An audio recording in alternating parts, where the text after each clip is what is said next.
Olá, pessoal, eu sou Larissa Galvão. E eu sou Arielle Nascimento. E eu sou Laisa Merizio Borges. Esse é o podcast Conexão Fértil. E aqui nós vamos falar sobre fertilidade, sobre vida, sobre cuidado. Sejam bem-vindos e conectem-se com a gente. Isso aí. Bem, nesse primeiro episódio a gente vai falar um pouquinho, né, de como chegamos até aqui, da nossa trajetória. Quem que vai começar aí? Acho que seria legal, né, a gente se apresentar um pouquinho também. Como cada um se sente mais à vontade. Então Sim. vamos lá. Quer começar? Posso começar? Então vai lá. Bem, então, eu sou ginecologista obstetra de formação. Hoje não atuo mais, né, como ginecologista geral e nem na área da obstetrícia, porque eu me especializei em reprodução assistida. E a minha área de atuação atualmente é exclusivamente em reprodução. E na reprodução assistida, nós temos a oportunidade de ajudar casais que têm dificuldade para engravidar a alcançar o sonho de ter um filho. E isso é muita coisa, né? A gente cuida disso em conjunto e acho que é justamente por conta disso, de a gente entender que é um cuidado muito especial, que a gente está aqui hoje, né? E a gente teve essa ideia do projeto Conexão Fértil, porque a gente se conecta na prática e também a gente quer se conectar com as pessoas e trazer um pouco, assim, da nossa vida, do nosso dia a dia, né? Pra cá e para vocês, assim.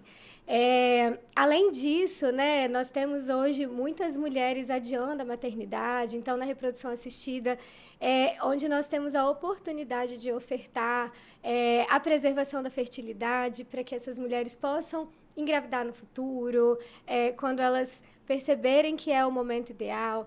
Mulheres que têm diagnóstico oncológico, né, nós também realizamos preservação da fertilidade nesses casos. Pacientes que têm possibilidade de realizar tratamentos mais simples, né? O coito programado, inseminação intrauterina, fertilização in vitro, enfim.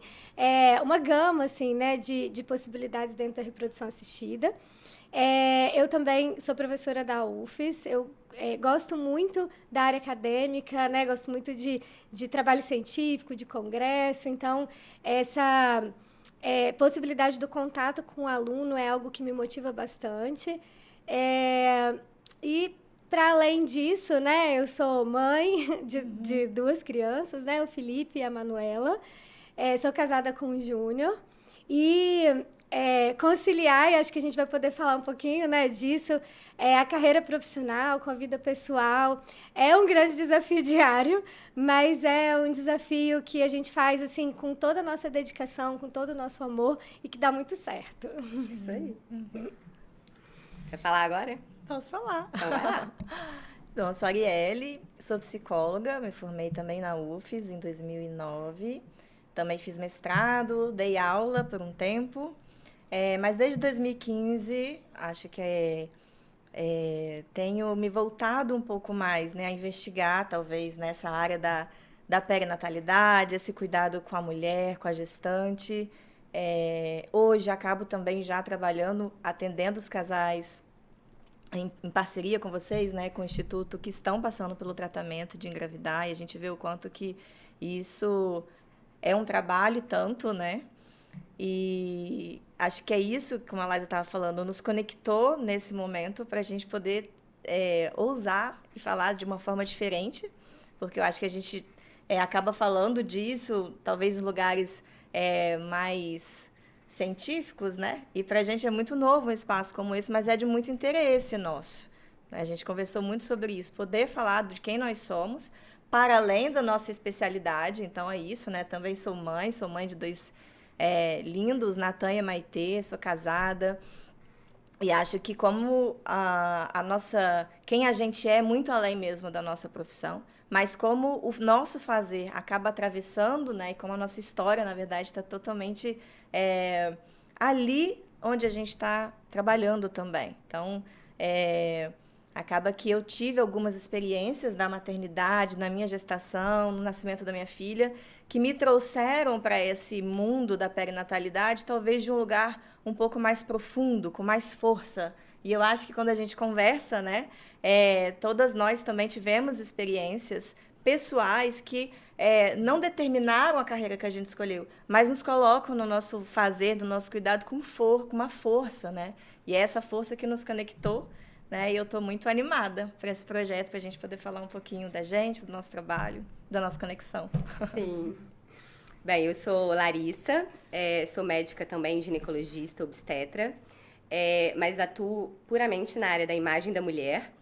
Então, eu sou especialista em medicina fetal. Eu falo que eu acompanho a mulher em todas as suas etapas, né?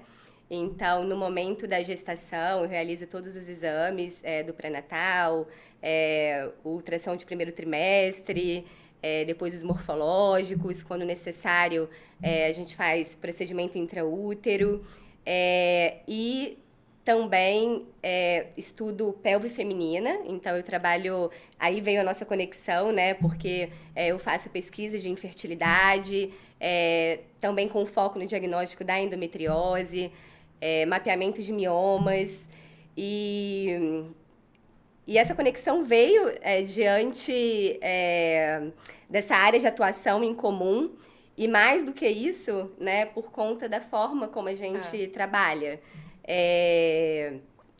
Falando um pouquinho do pessoal, também sou casada com o Vitor, também sou mãe de um casal, o Filipe e a Maria Vitória. E é um prazer estar aqui com vocês, eu acho que é um projeto super bacana, onde a gente vai ter o espaço, né, um espaço para falar sobre a nossa profissão, a forma, né, que atuamos, e se aproximar dos nossos pacientes, dar uma informação de qualidade para mulheres que às vezes não têm acesso, né, a um tratamento né, especializado. E a ideia é essa, levar informação de qualidade, né, e nos aproximar. Uhum. Então, eu acabei esquecendo de falar, né, do Instituto de Medicina Reprodutiva, que foi onde nós nos conhecemos, né, e atuamos em conjunto.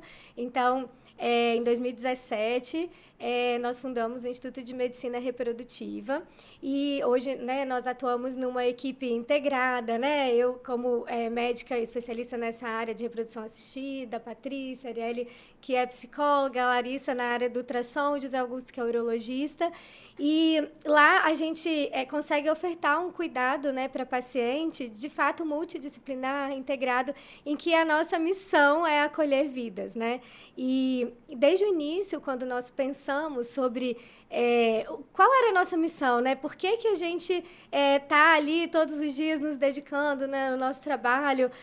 Veio muito isso, assim, o paciente que passa pela infertilidade, né, o casal infértil,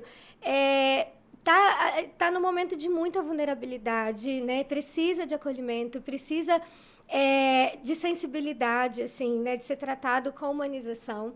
E, sem dúvida, assim, eu acho que é isso que nos une, né? Assim, essa aposta de cuidar de um jeito diferente, assim, né?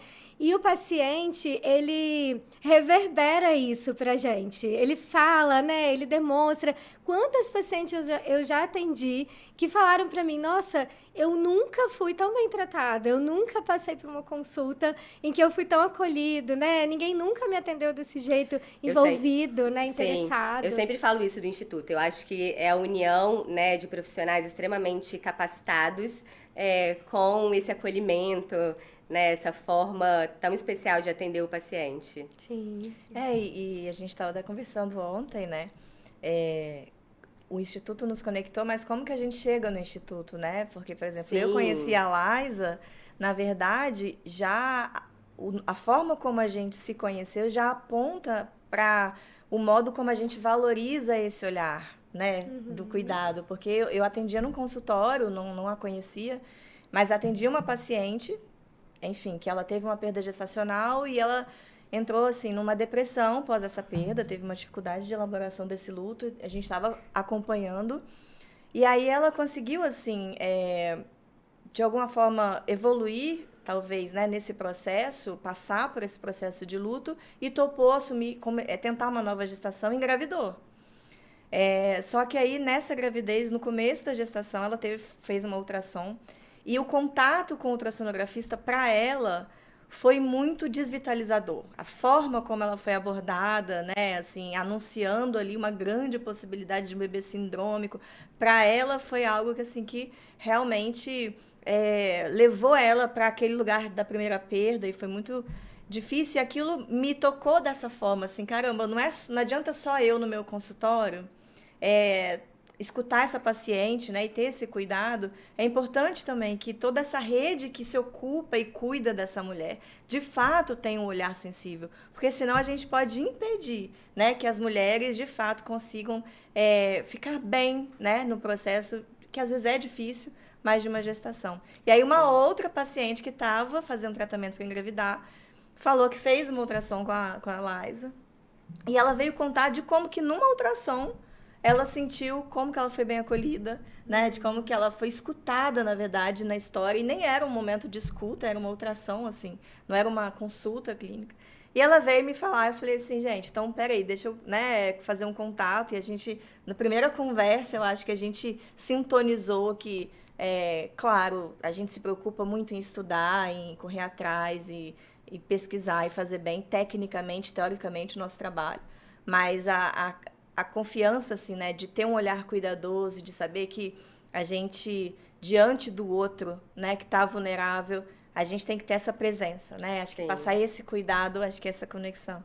Sem Com você dúvidas. também, né, Lara? Eu acho que o primeiro contato, pelo menos, que eu tive, já mostrou também que você desenhando ali as ultrassons para dar o diagnóstico da endometriose, não sei se você pode até explicar um pouquinho disso, mas quando você disse que desenha para a paciente entender como é que é a endometriose dela, eu falei assim, gente, ela às vezes sem perceber, ela está facilitando uma paciente, por exemplo, a elaborar o seu diagnóstico, né, a visualizar, a significar, a simbolizar. Então, não precisa disso, mas você faz e faz porque acredita que diante de você tem uma pessoa, né? Sim. O papel do ultrassonografista é super importante, né? Muitas vezes é um profissional que é muito técnico, né? Na sua execução ali e, enfim, vê o que tem que ver e coloca num laudo e libera paciente. De fato, a gente presta um serviço para o nosso colega, né? Médico que está solicitando o exame.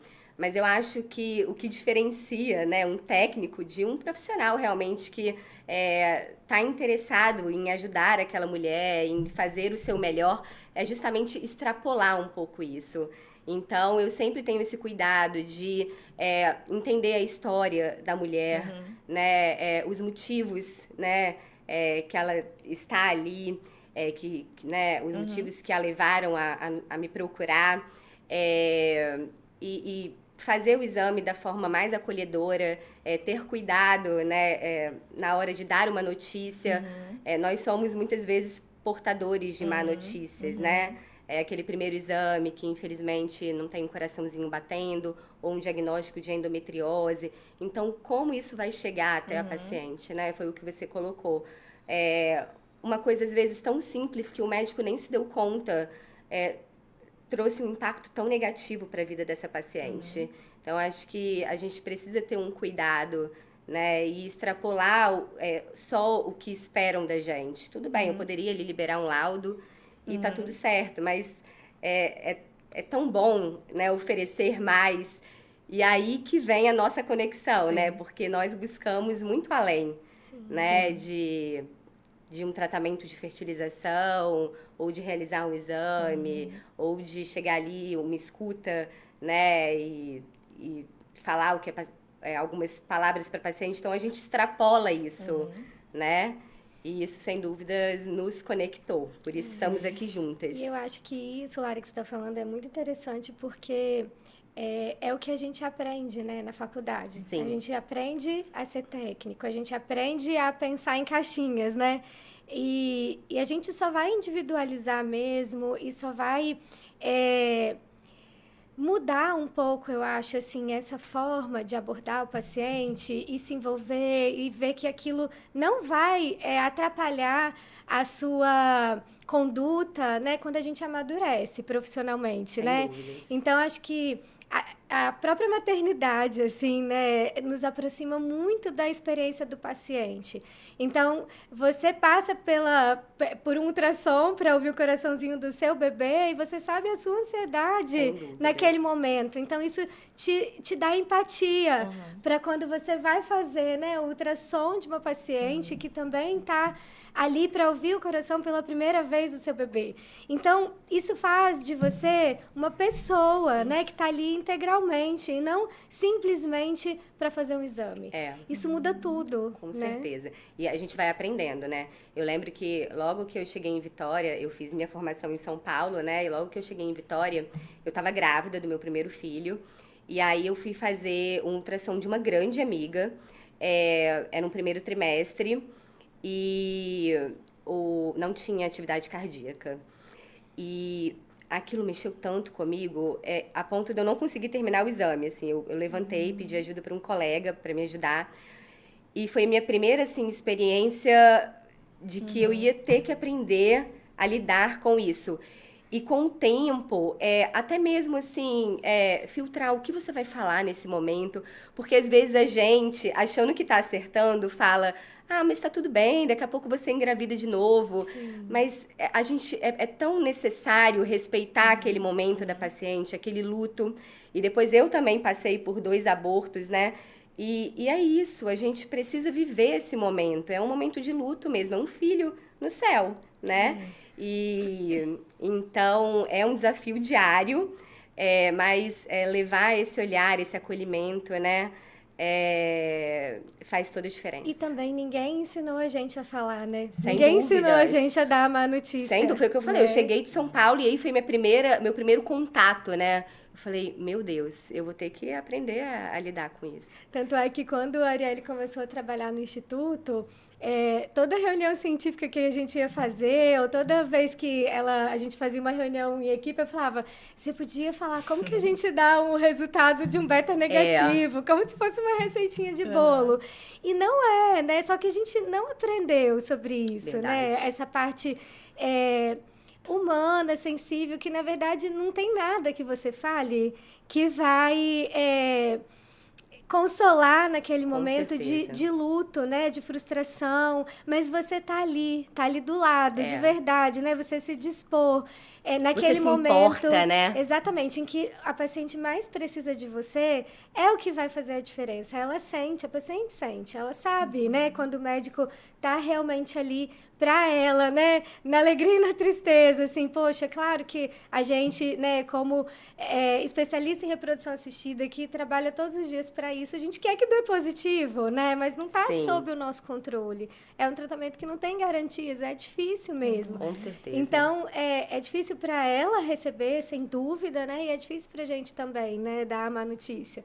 Mas o que vai mudar, eu acho, né, assim, o momento e fazer a diferença é a forma como a gente se dispõe ali para essa paciente, né?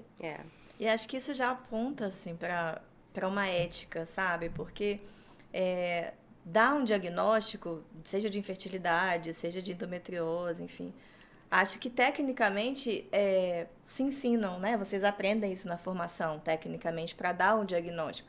Agora, quando a gente passa a ter a ciência... A gente aprende a fazer o diagnóstico, né? Agora... Isso, chegar num diagnóstico de infertilidade. Mas o que a gente está conversando aqui é que a experiência clínica foi apontando que também nós precisamos nos ocupar de como dar esse diagnóstico. Isso. E isso é a ética. Isso é dizer assim, então não é só o que dizer, mas como dizer também tem efeito no outro. Sim. Então, dependendo de como eu digo, eu, de repente, faço a paciente entrar numa desvitalidade, né, de uma desesperança da própria história, da própria tentativa. E dependendo de como eu tô, eu não quero, sabe, assim, fingir que não tem nada acontecendo, mas eu apresento também a possibilidade de dar um suporte naquele momento. Então, eu estou dando para ela que ela pode confiar que aquilo ali é possível de ser atravessado, ainda que não sozinha, ainda, né, que por meio de uma equipe, de um tratamento.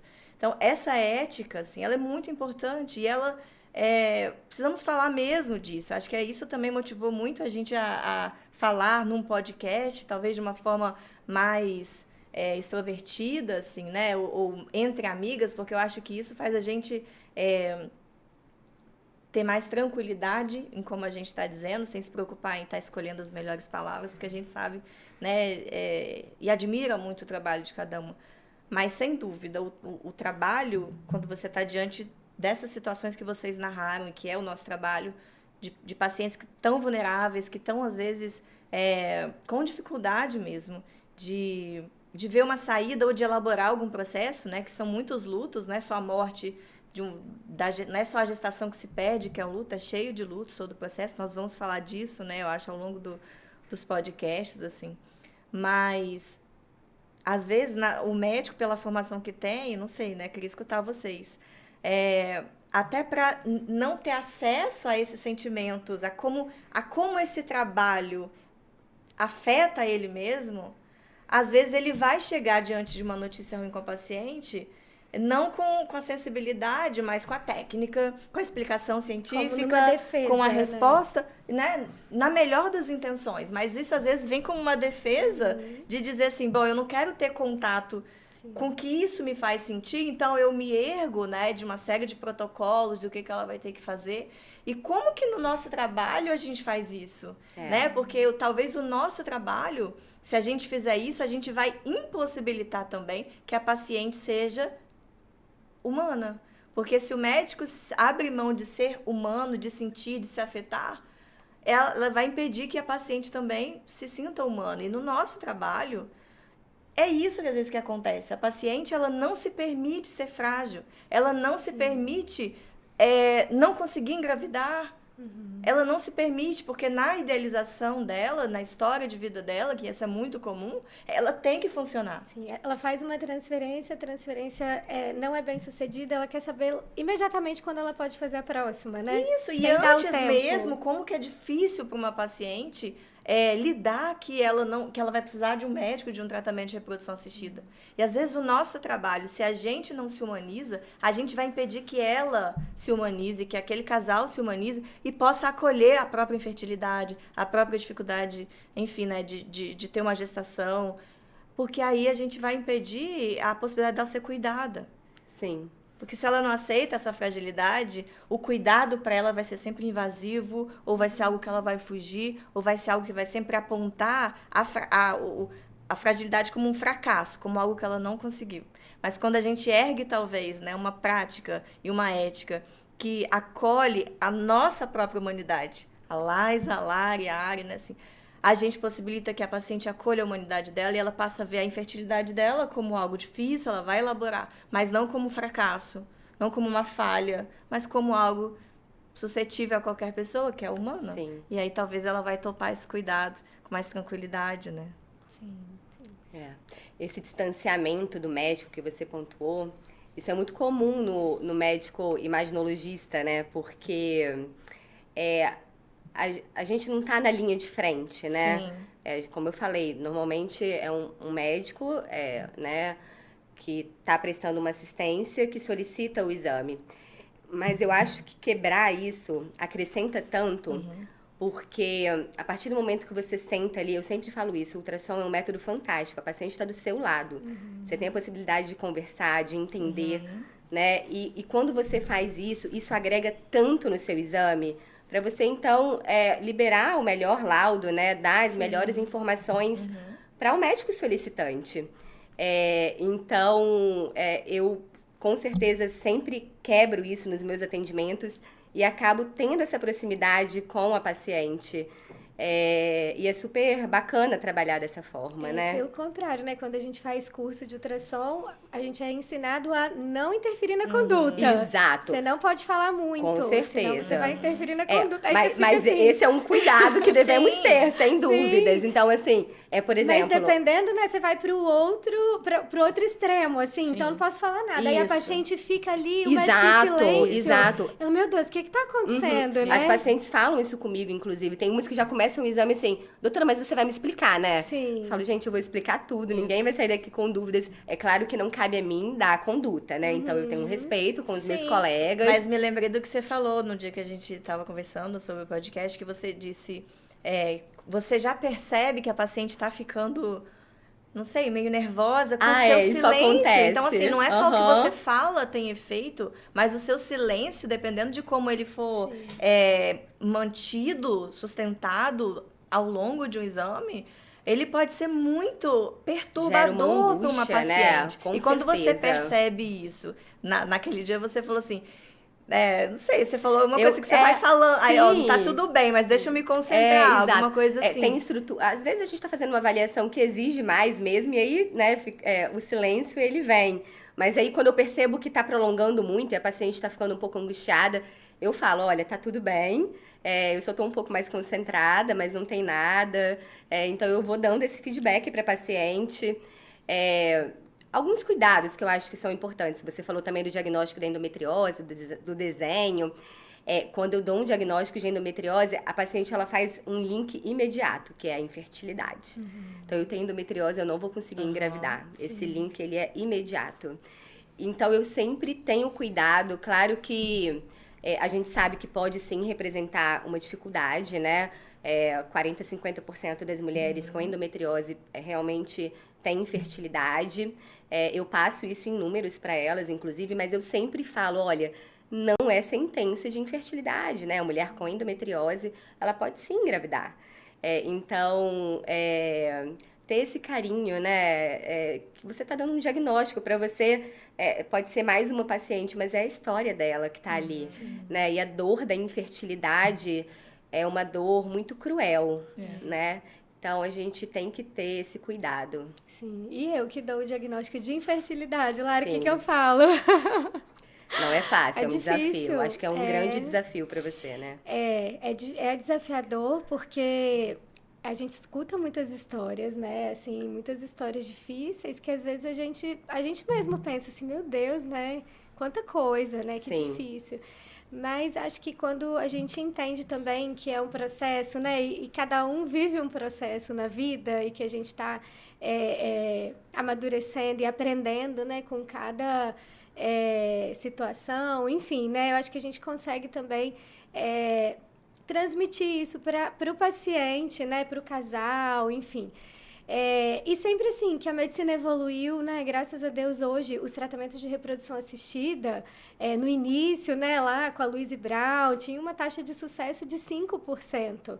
Hoje é 50%, né? Dependendo da idade feminina, se faz biópsia do embrião, é até mais, dependendo do laboratório, 60%. Então, assim, é um diagnóstico difícil, mas que tem recurso, né? Tem como a gente ir em busca do bebê, né? Da realização do sonho. Então, é um processo que o casal vai ter que passar, né? A Arielle pode falar melhor, para, acho que, aceitar o diagnóstico, que não é ali na minha frente, né? Porque vai doer mesmo, vai ter todo o luto, assim, de não conseguir engravidar naturalmente.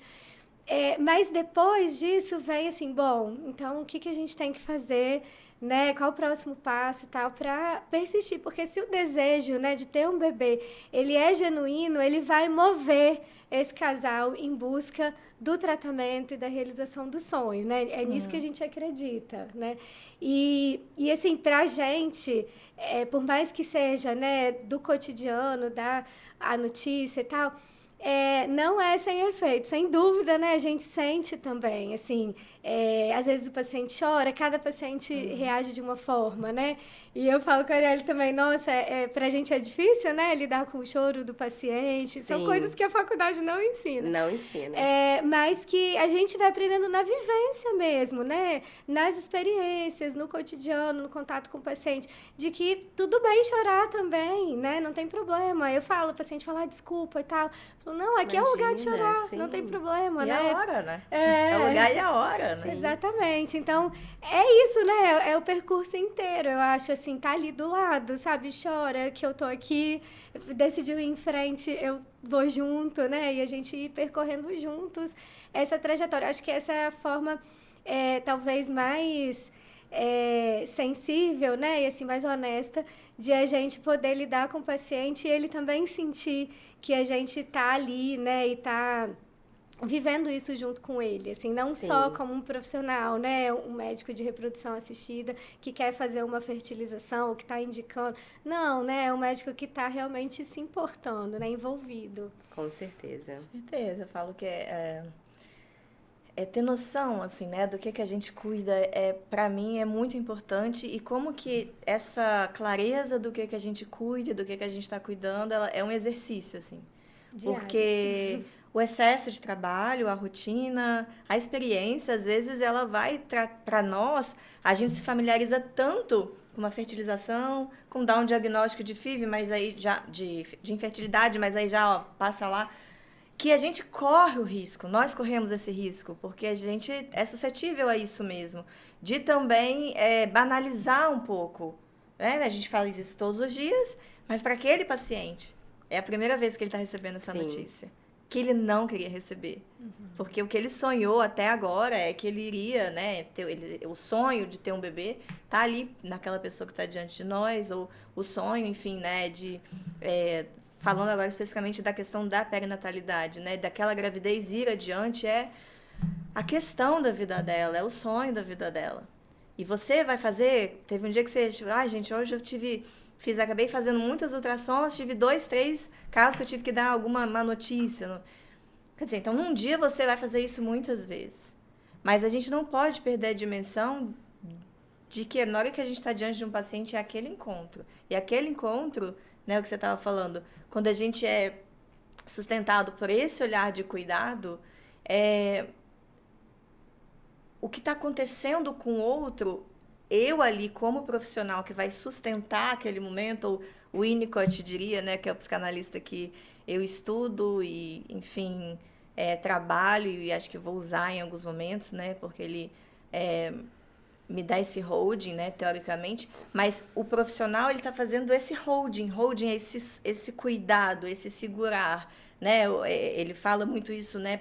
Pensando na forma como uma mãe segura um bebê, e ele leva isso, né? De como que é importante, às vezes, o profissional fazer o holding do paciente. E o holding do paciente, às vezes, não é apressar ele no seu momento de dor. Igual, não chora não, levanta. Isso. O holding que uma mãe faz, uma mãe suficientemente boa, né? É o holding que sustenta esse momento que a criança cai no parquinho. Mas ela também sabe a hora de dizer assim, agora pode voltar a brincar. Porque ela dá, o que ela está oferecendo ali, que eu acho que é o que você estava dizendo, né? Quando você brincou com a Laria, que tem que dar essa notícia, o que eu faço? Eu acho que o que você faz, Laísa, que tem uma beleza, assim, é poder, de fato, fazer esse holding, mas tendo uma confiança de que vai ficar tudo bem. E esse ficar tudo bem não é e não pode ser, senão isso seria uma emboscada, que ela vai engravidar.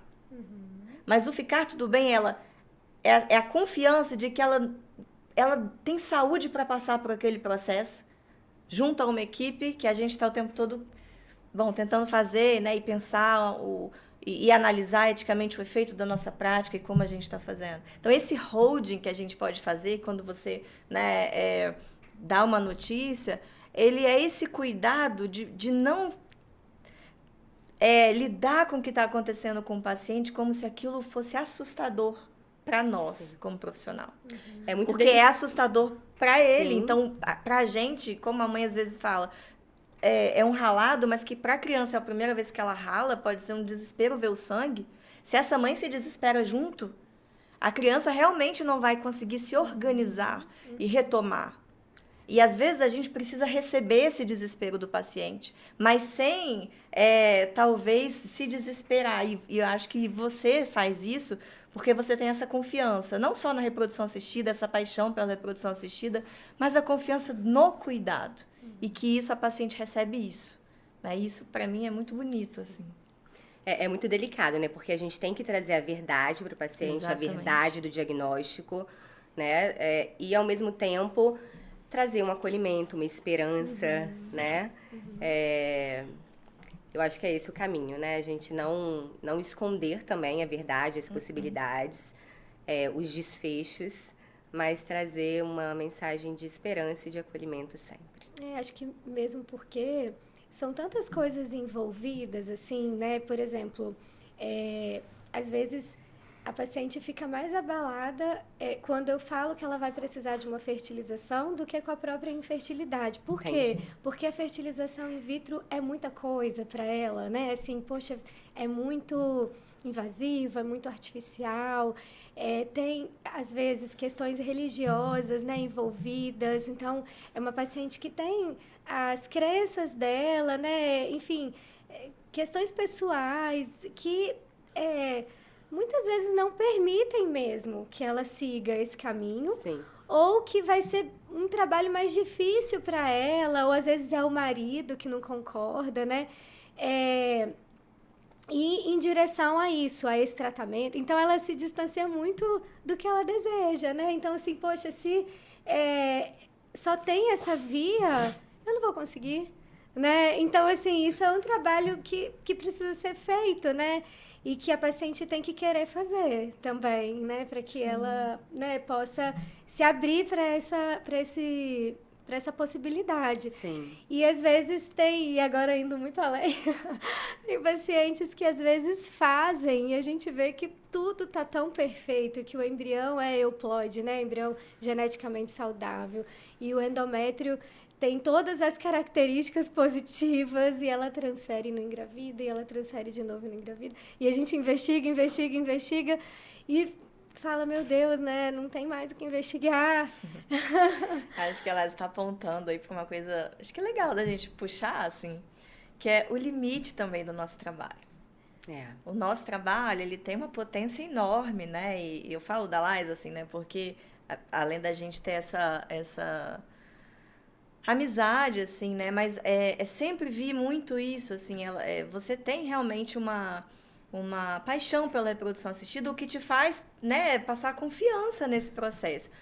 Então, realmente, você sabe que ela possibilita que muitos casais que não conseguiriam viver a experiência da paternidade, da maternidade, vivam o seu trabalho.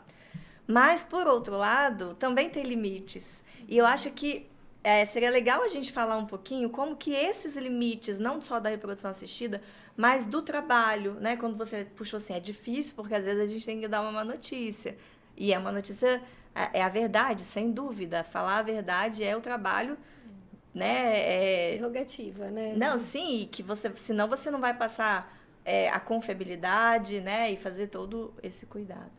Mas, por outro lado, não é fácil também estar numa área que todos os dias você tem que lidar com a perda gestacional. Ou, às vezes, um paciente que está na terceira gestação e está indo em você, e quando você vai fazer ultrassom, até frio na barriga deve te dar. Sim. Porque, né, a gente conversa muito, aí a paciente também que está indo, sei lá, depois de 4 transferências embrionárias, a última embrião, você vai lá fazer aquela ultrassom para ver se o coraçãozinho tá batendo, e às vezes tá, às vezes não tá. Então, a gente também tá diante de uma profissão, eu até falei disso uma vez numa palestra, que é difícil porque a gente fica nesse limite do acontecer e do não acontecer, da vida e da não vida. E a gente dá um trabalho isso.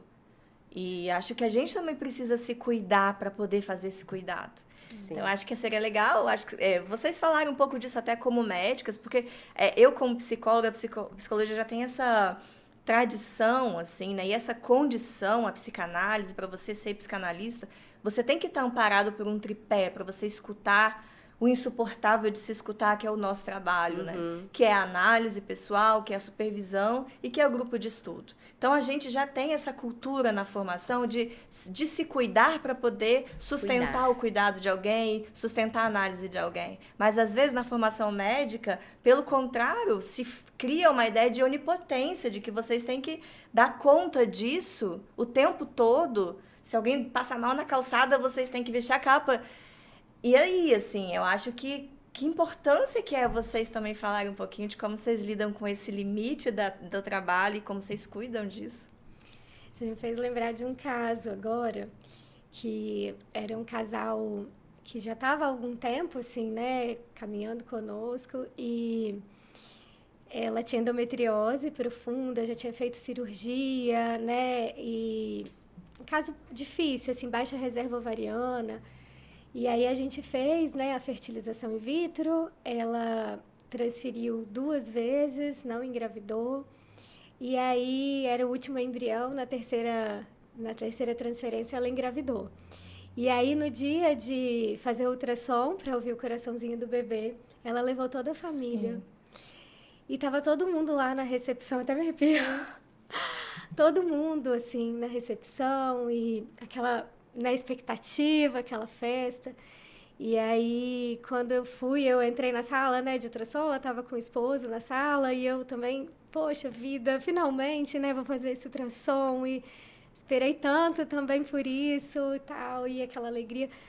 E aí, quando eu comecei a fazer o ultrassom, eu não consegui ouvir o batimento. Até porque ela recebe o positivo e depois de um dia só que ela vai fazer ultrassom, de muitos dias, sim, né? Acho que é importante falar isso. Sim, porque 2 semanas. 2 semanas com a história e o papel de que você tá grávida não é qualquer coisa. Sim. E aí é nesse contexto que ela vai. Não, sim, só pra você continuar a história. Nessas 2 semanas, a família já fez uma não projeção, é qualquer coisa. Né, e é assim que ela chega, aí eu acho que retoma, assim. E nesse período a gente fica dosando os hormônios, estava tudo certo, nada que a gente não teve sangramento, sim, nada que você pudesse pensar que talvez essa gravidez não estivesse evoluindo, sabe? Porque quando tem, aí você também não entra tão positivo, assim, né? Tão otimista na sala do ultrassom. A gente já vai mais, né, precavido e tal. Mas nesse dia, né, era festa, assim. E aí, quando eu comecei a fazer o ultrassom, eu não vi o batimento cardíaco. E aí eu fiquei um tempão pensando, como que eu vou falar isso, né? Como que eu vou dar essa notícia? Tá todo mundo lá fora. Assim, e dá para ouvir lá de fora o batimento cardíaco, né? E aí até as meninas, né, secretárias, depois a gente conversando, ela falou, a gente ficou esperando escutar, e aí demorou, a gente já começou a pensar, tem alguma coisa errada. E aí foi bem difícil, assim, né? Eu fiquei tentando encontrar as melhores palavras, eu sempre vou falando bem devagar, assim, olha, eu tô, né, vendo o embrião, eu tô vendo o saco gestacional. Só que aí eles já falaram, não tem batimento. Aí eu falei, não, era pra ter, né? Era pra gente ouvir o coração do bebê, mas infelizmente a gente não tá ouvindo. E aí, assim, eu fiquei mal, né? Eu falei, gente, né? Não dá pra entender, né? Enfim, assim. E eles eram bem espiritualizados também, né? E aí, eles me consolaram. Eu falei, olha, eu sinto muito, né? Eu queria muito ouvir o coração com vocês e tal. E aí, o marido me abraçou e falou, não, doutora, tá tudo bem, a gente confia na vontade de Deus e a gente queria muito, mas a gente aceita o que Ele tem pra gente e tal. Então, foi assim, né? Um momento que eu aprendi, e como tantos outros, né? Assim, sim. E tem coisas que a gente não consegue explicar, né? Que a medicina não consegue explicar. Tem coisas que a gente precisa passar nessa vida, né? Sim, sim. E aí, enfim, ela também ficou triste e tal. E a gente acabou repetindo depois para confirmar e realmente não evoluiu, né? Mas, assim, o que eu senti? Uma impotência enorme. Enorme. Né? Assim, como é que faz pra mudar isso? Não tem jeito, né? E a gente busca mesmo, né? Toda vez que a gente tem um caso difícil, um desfecho ruim, a gente volta e se pergunta, né? Eu poderia ter feito algo diferente. Sim. Mas é isso. Às vezes a gente não tem um controle de tudo, né? Não tem, né? Sim. Não tem. E acho que, assim, é claro que cada caso é um caso, isso não é um clichê, né? Isso realmente é uma coisa que a gente sempre tem que pontuar, a singularidade de cada história. Mas eu volto de novo, assim, na pergunta, assim, a importância de cuidar disso, da Larissa cuidar disso, da Laísa cuidar disso, né? Eu também cuidar disso. Mas eu volto a dizer, eu acho que para mim já é mais comum, né? Ter uma noção de que, às vezes, diante de um caso difícil, eu levo para supervisão, né? E na minha análise pessoal também. Porque, senão, eu acho que um perigo, talvez, né, da área que vocês atuam é realmente colocar como uma tarefa do trabalho de vocês garantir que tudo vá bem. Sim. Mesmo que vocês não falam isso na palavra, mas se no coração de vocês esse lugar for uma exigência, que pesado vai ser, mais ainda, lidar com cada negativo, com cada ultrassom que não vai bem, ou com algum diagnóstico que você não viu em algum momento, assim, né?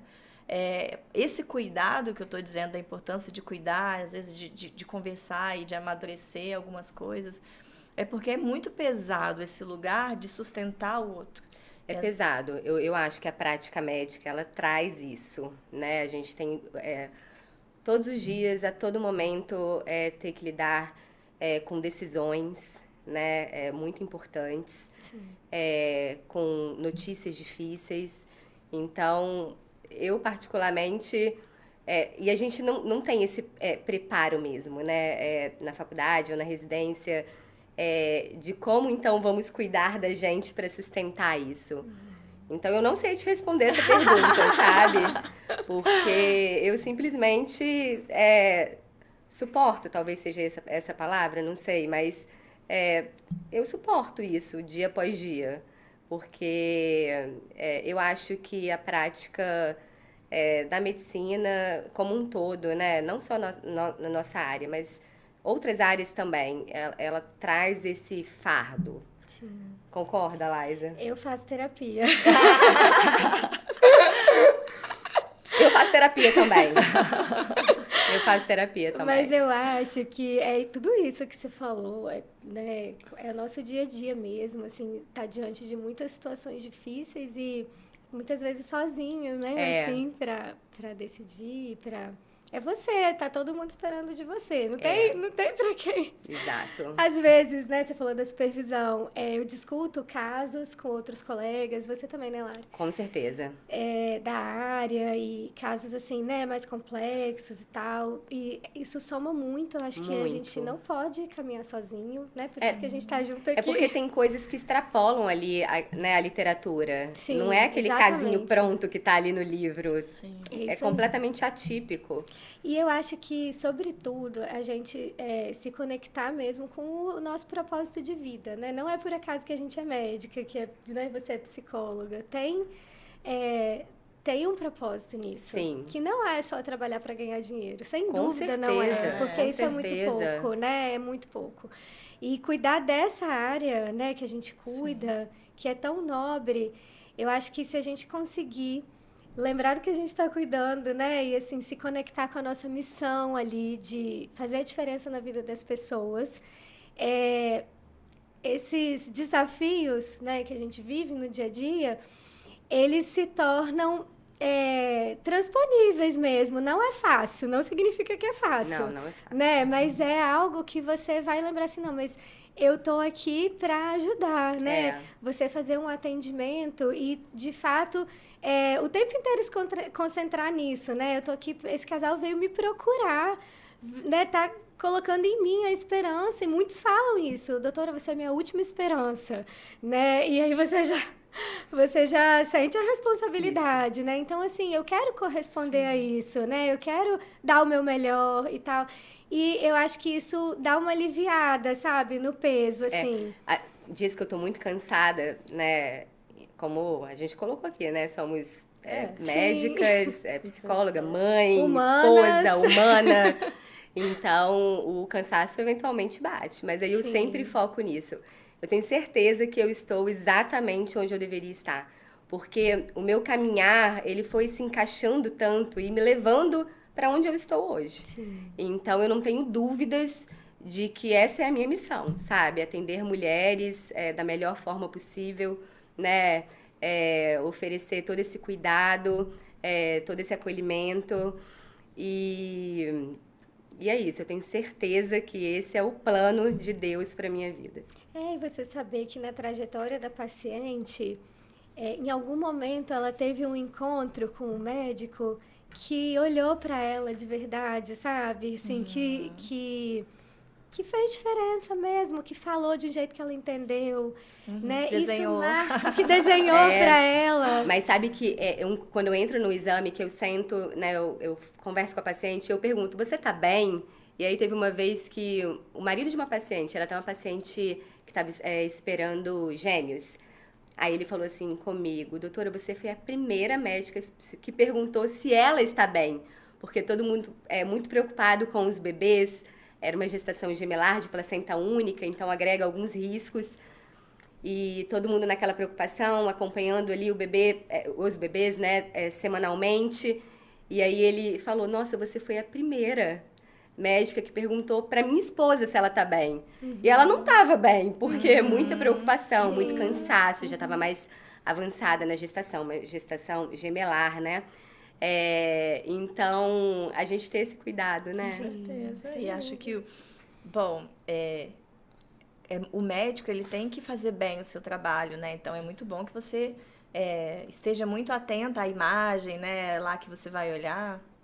E assim como você também, né, saiba muito bem qual protocolo usar, qual medicação usar. Assim, ou seja, no campo do tratamento ou do diagnóstico, vocês têm que fazer mesmo bem o trabalho de vocês, né? Vocês são formadas e, enfim, para isso. Mas acho que a gente está aqui porque talvez a dimensão que o olhar que a gente tem para o nosso trabalho, que é o que a gente está chamando, né, do cuidado, que a gente está o tempo todo falando disso, é porque a gente se desloca em alguma medida, né? Não só para que ela termine com beta positivo, ou que ela termine ali com um laudo bem dado pro médico dela e pronto, próximo, né? Não tem nada a ver comigo isso. Para um lugar de que efeito pode ter o modo como eu perguntar se ela está bem, que efeito pode ter a minha presença, né? Que efeito pode ter para mim não só a questão do beta positivo, mas preparar essa família para receber um novo membro nesse mundo, que tarefa tanta, né? Porque eu acho que a gente sai de um lugar do tratamento, de resolver queixa-conduta, para ir sim para o lugar do cuidado. Porque isso é muito mais amplo e no campo dessa vulnerabilidade toda que a gente está diante, isso marca uma outra visão de cuidado, uma ética, né? Eu acho que uma ética do cuidado que possibilita mesmo, independente do resultado que vocês vão ficar diante, de uma má notícia ou de um desfecho negativo, mantém em vocês a confiança no trabalho, a confiança onde vocês estão é onde vocês deveriam estar. Porque a confiança não está, né, no tratamento em si, mas no cuidado. E eu acho que isso faz muita diferença. Por isso, né, quando a gente conversa, porque o suporte psicológico, né, em todo o processo, quantos casos, às vezes, você não segue porque você sente que esse casal não está bem. Isso marca, quer dizer, não é a qualquer custo que a gente quer fazer a técnica que a gente aprendeu. E eu acho que é por isso que a gente topou fazer isso. A gente vai falar muito disso nos próximos episódios, né?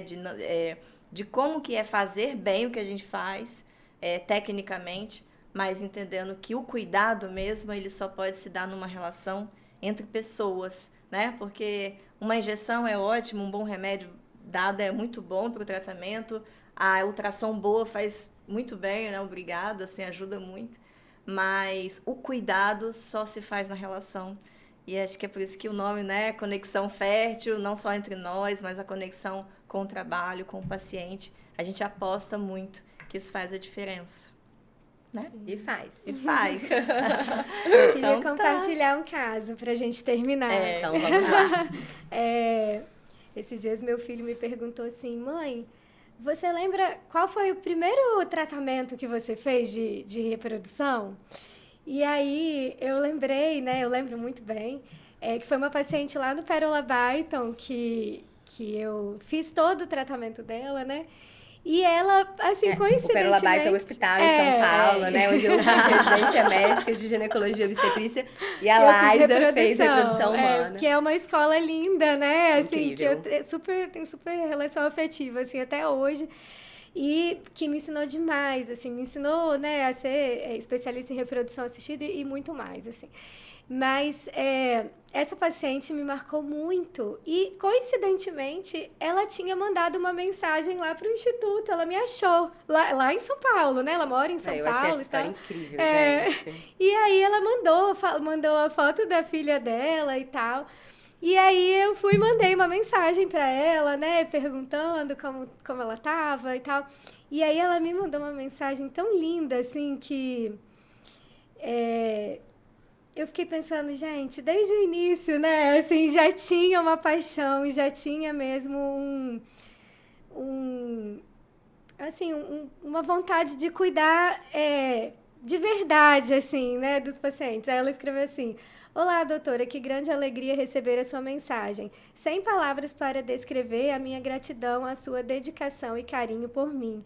Sempre falamos de você para nossa filha, principalmente do que você fez por mim no dia da minha cirurgia, em que você deixou seus compromissos e ficou ao meu lado. Eu sabia que você seria a melhor, a mais humana, a mais doce de todas as médicas. Só gratidão a Deus por tê-la na minha história. Você sempre estará em nossas orações. Hoje você é mãe também e sei que é a melhor mãe que seus filhos poderiam ter. Que Deus abençoe você, sua família. Essa é a minha bênção, Gabriela. Ela mandou a foto da filha dela que está com 13 anos. E aí a gente conversou mais um pouco, né? E aí eu lembrei que o caso dela, a gente fez... O Pérola Baita é um hospital que faz reprodução humana pelo SUS, né? Um dos únicos do Brasil. Sim. Só que a paciente fica numa fila de espera, ficava na época que eu fiz a residência, em 2009, 3 a 5 anos esperando para fazer a tentativa dela, porque a demanda é muito grande e a oferta é muito pequena de serviços pelo SUS, de reprodução assistida. E aí, ela chegou a vez dela, ela fez a fertilização in vitro, engravidou, foi uma festa, né, que ela tinha conseguido engravidar, mas a gente não localizava o embrião intraútero e nem ectópico nas trompas, a gente não conseguia ver, e o beta-HCG dela só aumentando. E chegou um ponto que a gente precisou fazer uma videolaparoscopia, uma cirurgia, para tentar encontrar o embrião, se ele estava no intestino e tal. E a gente não encontrou. E aí ela usou uma medicação para que diminuísse, né, esse beta-HCG, fez tratamento clínico e, enfim, a gravidez não foi viável. E ela ficou muito triste, muito triste. E ela era minha paciente, eu que tinha feito, né, o tratamento. E aí eu conversei com o diretor na época, que era o Dr. Mário Cavanha, né? E falei, poxa, doutor Mário, a tentativa dela não valeu, não foi completa, vamos dar outra chance para ela. E aí expliquei e tal, ele levou para a direção e aí deu outra chance para ela. E a gente fez de novo, né, o tratamento e ela engravidou da Gabriela. Então, assim, foi uma trajetória, assim, né, uma história que me marcou demais.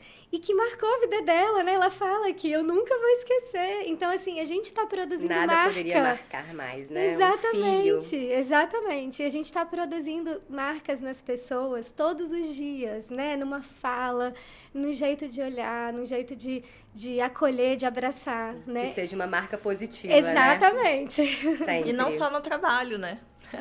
Verdade. Acho que quando a gente chama fértil, né? Conexão fértil, é porque é uma tarefa mesmo, né? Na vida, a gente cuidar das nossas relações de onde a gente estiver. Com né? certeza. A gente está falando trabalho, mas acho que é isso. A gente tem... O que a gente faz, o que a gente fala tem efeitos, né? Então, a gente precisa saber, olhar para isso, que efeito que está tendo, para a gente poder cuidar disso. Bom, então é isso, né, meninas? Encerramos nosso primeiro episódio. Queria agradecer quem assistiu, quem gostou do conteúdo. É muito importante pra gente que vocês compartilhem, curtem, pra gente continuar podendo ter esse espaço, conversar essas coisas importantes, né? Isso aí. Acho que é isso. Obrigada. Tchau. Até a próxima.